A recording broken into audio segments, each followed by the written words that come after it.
And some of our more obtuse friends in media seem to know me as a black white supremacist. Not sure how they worked out that piece of brilliance.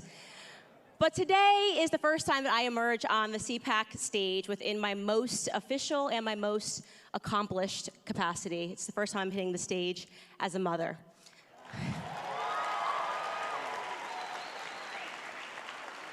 Not just one at home, but also we've got one on the way, and thank you. And I can say that this time, as I stand on this stage, I have never been more certain about who I am and what my purpose is in this world. So on the topic of motherhood, I wanted to tell you guys something that I learned about 5 years ago, which really shocked me. Ready? So in the wild, far from the flowery depictions that you see of PETA, where the animals are loving each other and hugging all the time, and the only thing that happens bad in the wild happens because of awful human beings, in the wild, male bears actually kill their cubs. So the reason that hunters will seek out male bears and hunt them is because they're trying to preserve the bear population in certain areas. And let me explain that, because it's a weird thing to comprehend, that male bears are not only committing infanticide, but they're also committing cannibalism sometimes. They actually will eat their cubs. So the question is why? Well, similar to the human species, when female bears give birth and are nursing their cubs, they cannot go into heat. But, and this is what the papa bears have worked out, if a nursing mother loses her cubs, the lactation will stop and she will once again become receptive to breeding. So male bears kill their cubs for sex, really, is what it comes down to. Savage, to say the least. But there's something else that I'm getting at, and there is something that is amazing about this story that I learned, and it's that when the male bear does attack, the mama bear fights back with everything in her to protect her offspring, and most times that is a fight to the death. That is actually where the true concept of the mama bear, which we all use colloquially today, it comes from that concept of them fighting to the death for their cubs. And as a result, those of you who live near wildlife will know this. When you see a bear cub anywhere, no matter how cute and cuddly it looks, you do not go near it, right? Because you know somewhere nearby, mama bear is lurking and she will take no prisoners. Now, I share this with you because lately I've been left wondering what our human world might look like if we all drew inspiration from such a notion, a world where even seeing a child signaled a respectable threat and a retreat from would-be predators. To the school boards, to the pharmaceutical companies, to the politicians, and to the bureaucrats who accept money from them to violate our children mentally and sometimes even physically. To, without our express consent, masking them, injecting them, sexualizing them through the education system, to pursuing these ideas of hate, or ideologies of hate. Today, our children are taught to judge one another on the very basis of their skin, with guiding educational principles like critical race theory. And so the question I have for you all today is, why are we allowed for this? Why have we allowed this? When did mothers and fathers agree to co-parent with the United States government?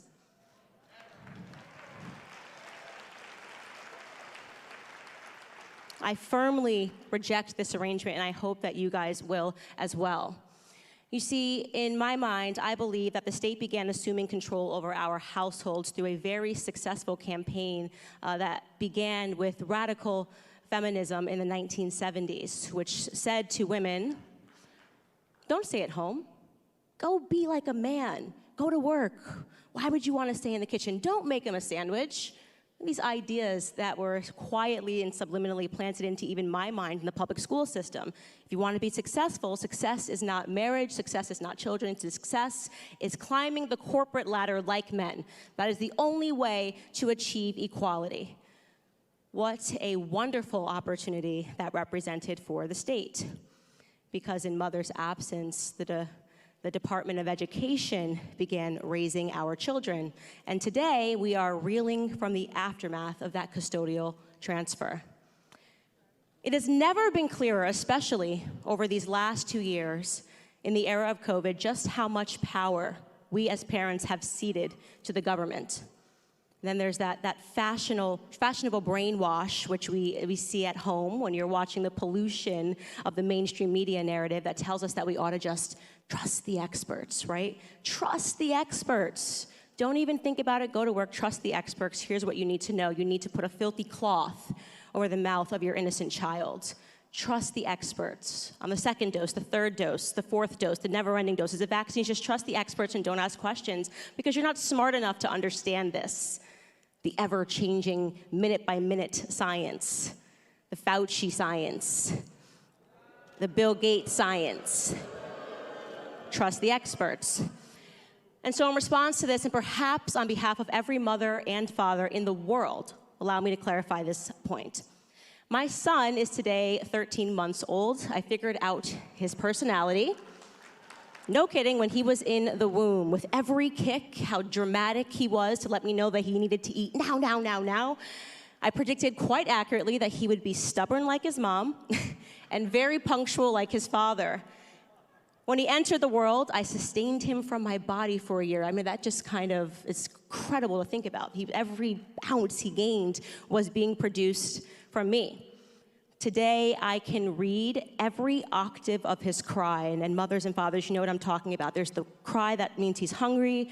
There's the cry that means he's angry. The cry that means he's tired. There's the cry where he just wants something that's within his grasp.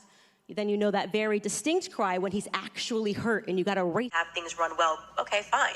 Problem is that he had dreams outside of Germany. He wanted to globalize. He wanted everybody to be German, everybody to be speaking German. All right, so my first question is to Ms. Hirschenoff. Ms. Owens said, quote, if Hitler just wanted to make Germany great and have things run well, okay, fine. The problem is that he had dreams outside of Germany. So when people try to legitimize Adolf Hitler, does that feed into white nationalist ideology? It does, Mr. Liu. I know that Ms. Owens distanced herself from those comments later, but we expressed great concern over the original comments. Great, thank you.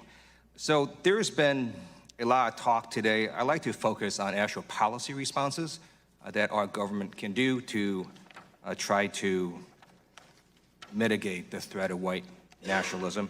I know that in my district in Los Angeles just last month, 2 swastikas were painted at Pan Pacific Park along with the Trail of Blood. I met with Jewish constituents in my district who mentioned that at their synagogues, they've all had to increase security. As you know, there is a nonprofit security grant program at the Department of Homeland Security.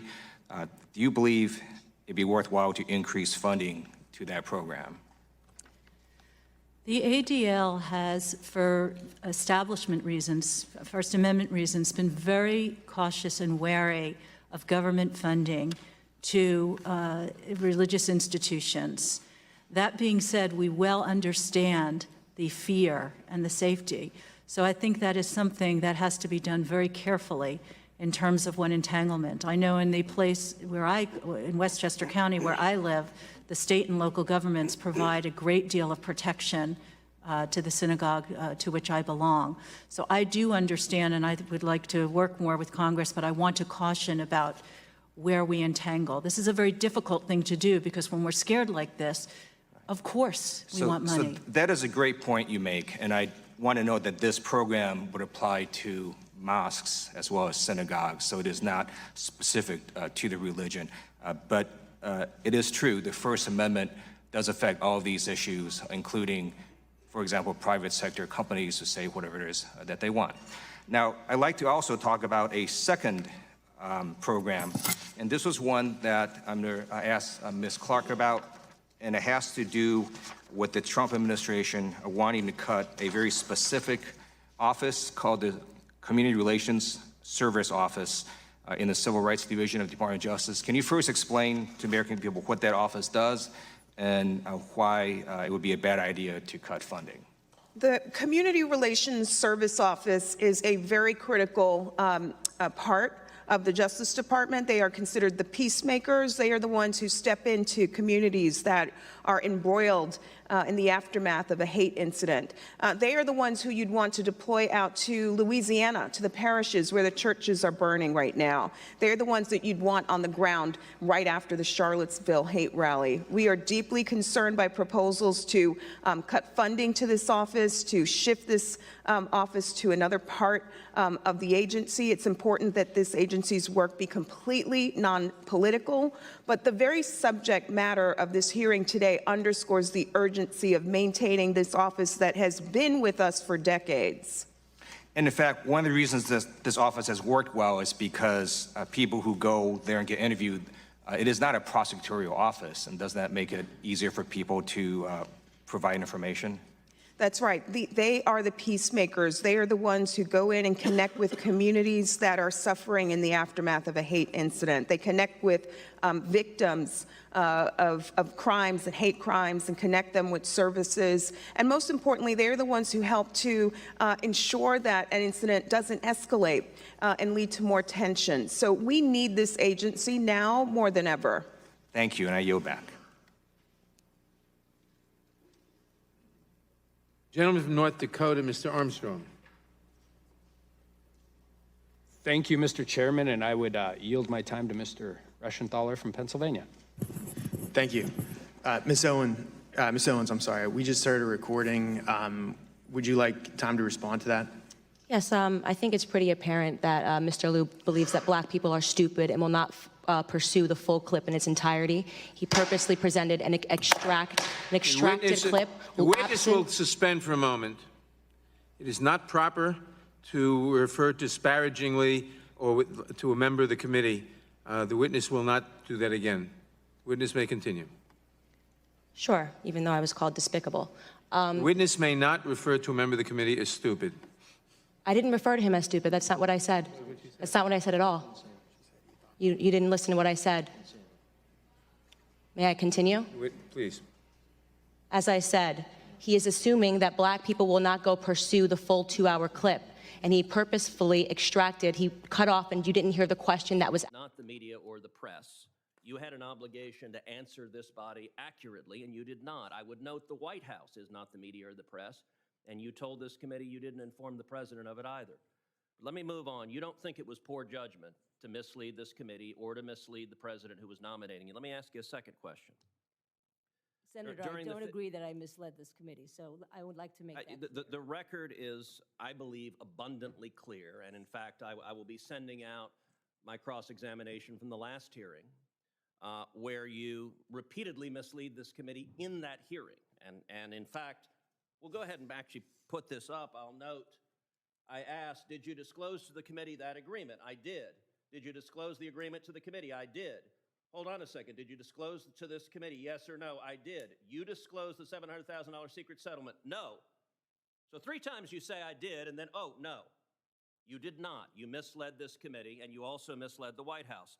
Let me ask you secondly, the 15 months that your nomination has been pending, you've made not 1, not 2, not 3, you've made 12 separate political contributions to senators running for office. I've been in the Senate 10 years. I have never seen a nominee make contributions to senators while your nomination is pending. I've never seen that once. I had my staff search the records. If we could find anyone in the Trump administration who had done that, my staff was unable to find that. You've been a significant political donor over the years, giving over $32,000. You gave. Do you believe it was poor judgment to give 12 separate political contributions to Democrat senators while your nomination was pending? Senator, I'm a citizen who just wanted to participate in the yes Democratic process. Do you think it's poor judgment to cut checks to senators who are voting on your nomination while it's pending? No other nominee that we can find has ever done that. Do you think it was poor judgment? Relatively small donations, no, I don't. It was over $1,000, $32,000 over your life. Well, that's over my life. Well, over $1,000 while your nomination was pending. All right. But not to one person. Most. Oh, no. They were to a dozen senators, to a dozen different senators, including senators who've been critical of your nomination and senators who have not. You managed to cover the water board of Democrats running for office. All right, let's turn to another issue, which is you have been an active supporter of a left-wing activist group called Fight for the Future. And I will say the record of Fight for the Future is really quite remarkable because they have blasted members of this committee on both sides of the aisle. Here's a billboard Fight for the Future put up in West Virginia in 2017 attacking Senator Joe Manchin, a Democrat. The billboard essentially accuses Joe Manchin of being corrupt. Ms. Sohn, do you believe Joe Manchin is corrupt? Absolutely not. You don't? Okay, well, that's interesting. I will point out, in 2017, Fight for the Future also erected similar billboards accusing Senator Tester and Senator Peters of being corrupt, both of whom are members of this committee. I can't recall a nominee who's actively supported efforts to blast members of this committee to run billboards. Senator, may I address that, please? You may. When you say actively, I give every single organization with whom I work on net neutrality $100 contributions at the end of the year. Ms. Sohn, with Doesn't mean I agree with their respect, tactics. the time is limited, and yes, it does, because after they put up the billboards attacking Manchin, Tester, and Peters as corrupt, afterwards, you sent this tweet. Just made my end-of-year donation to this organization, urging others to do it after they did that. And because the time is limited, I'll note this group also blasted Marsha Blackburn, Dan Sullivan, and